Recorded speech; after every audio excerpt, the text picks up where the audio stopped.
Background: my younger son slept with his brother's wife. When the elder son found out, he divorced her. A year after the divorce, the younger son married her. I am 56 years old, a man. My elder son, who was 33, died of cancer 3 weeks ago.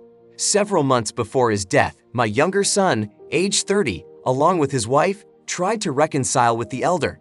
However, the elder made it clear that he did not wish to maintain contact with them. He stated that he found it impossible to forgive them and did not desire forgiveness merely to ease their feelings of guilt.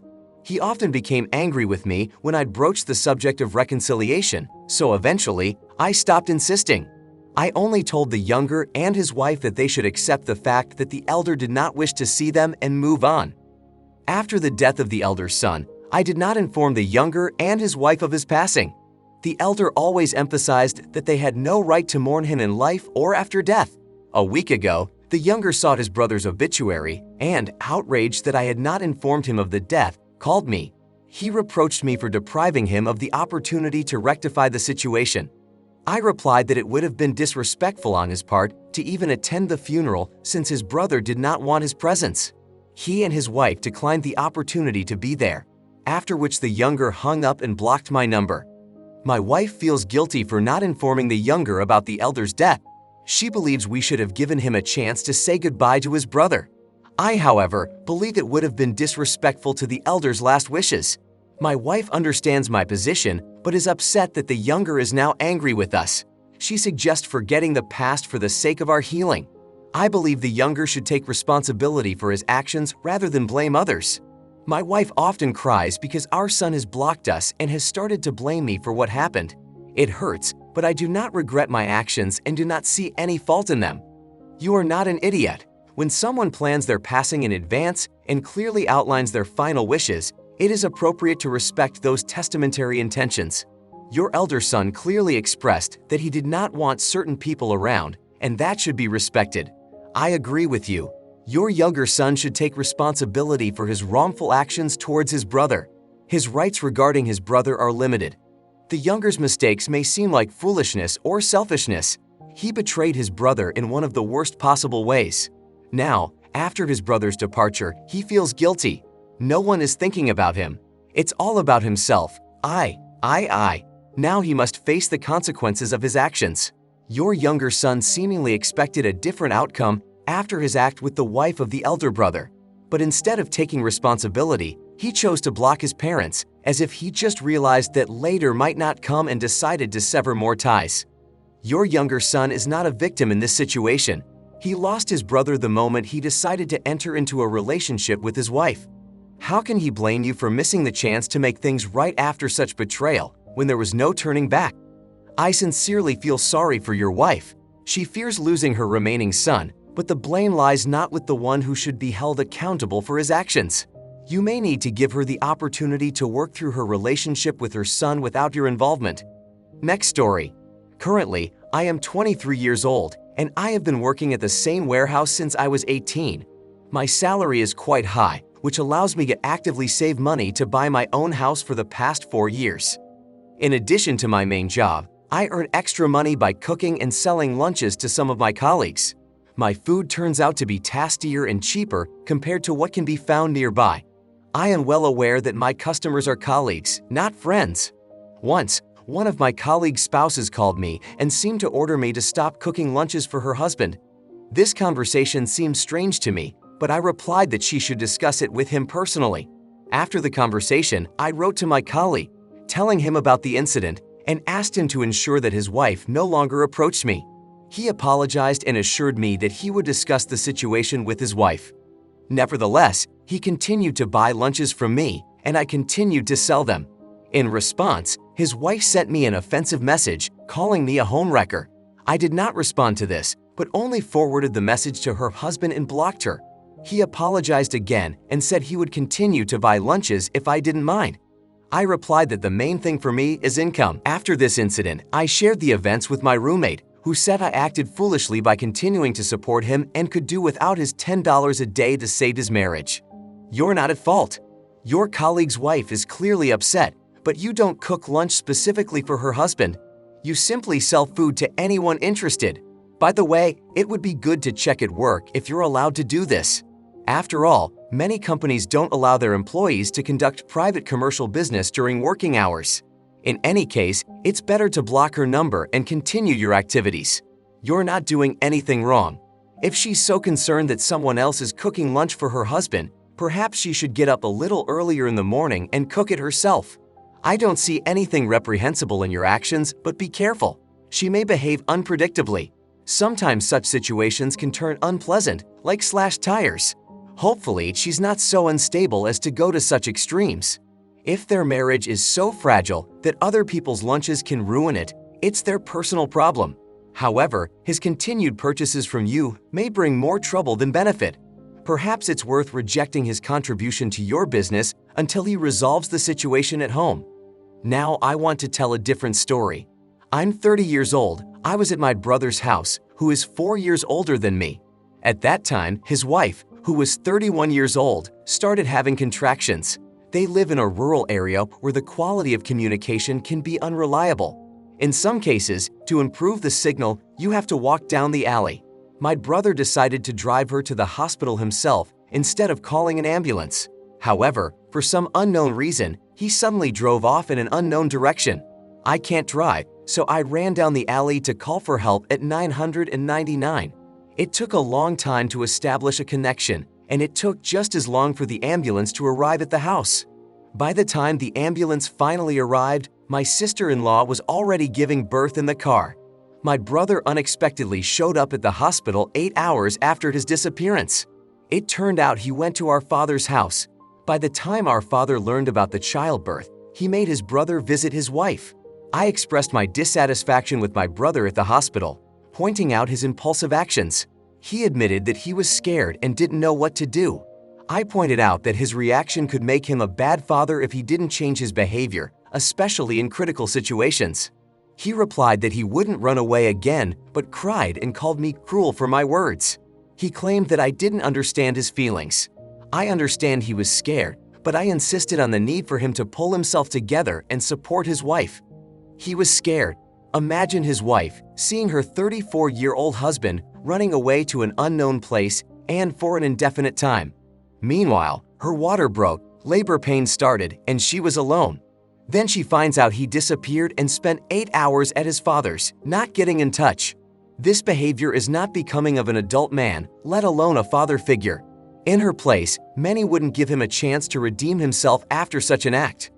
Becoming a parent is a significant responsibility, and even if you feel ready, it may not be the case in reality. But disappearing for 8 hours while his wife is giving birth says a lot. If complications had arisen, he needed to gather himself and seek help. His stress reaction, to flee, leaving his wife in a potentially dangerous situation, requires a reconsideration of his relationships and his readiness to take responsibility for his wife and child's lives. His first action as a father could have led to tragic consequences. A 30-year-old should be able to cope with stressful situations, especially considering he had 9 months to prepare. How did he even manage to get married? I would never feel safe with such a person and would never leave my child under his care. My next story. My daughter Rose, who is 19 years old, has always been intelligent. She excelled in school, which led her to attend a prestigious institution near our home.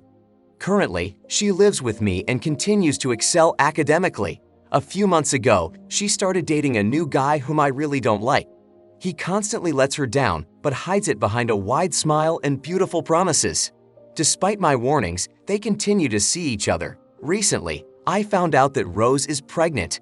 I offered her to take a break and cover the expenses to help her deal with the situation, but she refused. She plans to marry this guy and is convinced that they will create a big happy family. He wants to move in with me, and Rose is ready to drop out of school to support him while he works as a bartender. I met this idea with mockery, which greatly angered my daughter. She stated that if he couldn't move in with me, then I would have to help with the child more. Yes, Rose has always been sensible, but I don't understand where these decisions are coming from. I told her that if she considers herself mature enough to have a child and get married, then she should consider leaving and starting her own life with the child's father. I explained that I raised one child, who I wanted, and I don't want other children in my home. I told her that I would occasionally help with diapers and visit her, but I won't take responsibility for the child. If she decides to put the child up for adoption, which is unlikely, I will help her with the arrangements. My husband, her stepfather, doesn't interfere in this situation but believes that I could help more. I told him that he could come and take care of her himself, which ended our conversation. Edited. I gave birth to my daughter at 19. At that time, I was married to her father, who was serving in the military. Despite all the difficulties, I managed to graduate from college at the age of 22. Our life was going well until he died in service. The fact that I managed to arrange everything somehow tarnishes my relationship with the district attorney. I think my daughter's current boyfriend can't even provide her or their child with health insurance. The scenario is entirely different, and I'm not going to allow her to live with me and leave the child with us. I don't want children in my home on a permanent basis. Also, I don't plan to take on childcare responsibilities. As grandparents, we'll fulfill regular duties, attend birthdays, occasionally buy gifts. But that's where my role ends. Oh, wow, being 19 and making grand plans about how others should mobilize around her desires. She wants to live in your house. Then, dear, it's time for a wake-up call. You're not a fool. You didn't agree to be part of her vision of a happy family. Hopefully, she realizes the situation and finds a way to stay in school. A teenage mom dropping out of college and a bartender. That's a combination that rarely leads to financial stability. A friend of mine faced a similar situation with her daughter 16 years ago. They allowed her to stay home, but warned it was a one-time deal. They set strict conditions. Now, 16 years later, the same daughter and her 5 children still live with them. They tried to live independently several times, but always came back. Their hearts break seeing how the kids don't take care of themselves and eat poorly. The kids constantly ask to come back. It's turned into a terrible situation. A similar story happened to another friend of mine. Her daughter, taking an inch, took a mile, manipulating her parents. After 3 marriages and 3 children, she's ultimately living alone. But her parents still cover all her expenses. They've become real losers, spending all their free time and retirement savings on taking care of the grandchildren. You might end up in the same situation if you succumb to their manipulations. He wants to move into your house. My suspicious mind wonders if the pregnancy was planned to improve his lifestyle. He might think he found an easy way out. Your daughter seems a bit naive. Be cautious. Hopefully, he'll disappear when he realizes he won't get everything for free. A story that really surprised me. I'm 29 years old. I was getting married to my fiancé, who is 32 years old, and my mother-in-law, who is 59 years old, was certainly invited to the wedding. I felt a strange feeling when I found out that she was trying to choose a wedding dress for me, even though I had already found a suitable one. Despite my objections, she continued to insist on her choice. She also persuaded her son to buy a large and expensive cake, which consisted of only 20% of the actual cake. However, my future husband refused, as we had already completed all the preparations, including music and clothing selection. The wedding day went wonderfully. The ceremony, the food, and the service were excellent. An artist even painted my husband and me during our kiss. Noticing that my mother-in-law was dressed in a simple white dress, I didn't pay much attention to it, although I was a little disappointed later. When it was time to take photos, my mother-in-law intruded into the frame. I politely asked her to step aside a bit so that my husband and I could take a photo together. She didn't listen and stayed. My husband didn't intervene. In the end, I decided to edit one of our photos so that only the 2 of us were in it. After posting the photo on Instagram, I received a message from my mother-in-law expressing dissatisfaction, stating that family should come first. I tried to explain that I wanted a photo only with my husband, but it caused a conflict. My husband accused me of dramatizing things, calling my behavior inappropriate. You found yourself in a situation where you couldn't get a single photo from your wedding, where it was just you and your husband, without your mother-in-law present. Your husband believes that you behave poorly when you get upset, and you're surprised that he doesn't understand your feelings. You're pondering your decision to marry this person, especially considering that he has always been a mama's boy.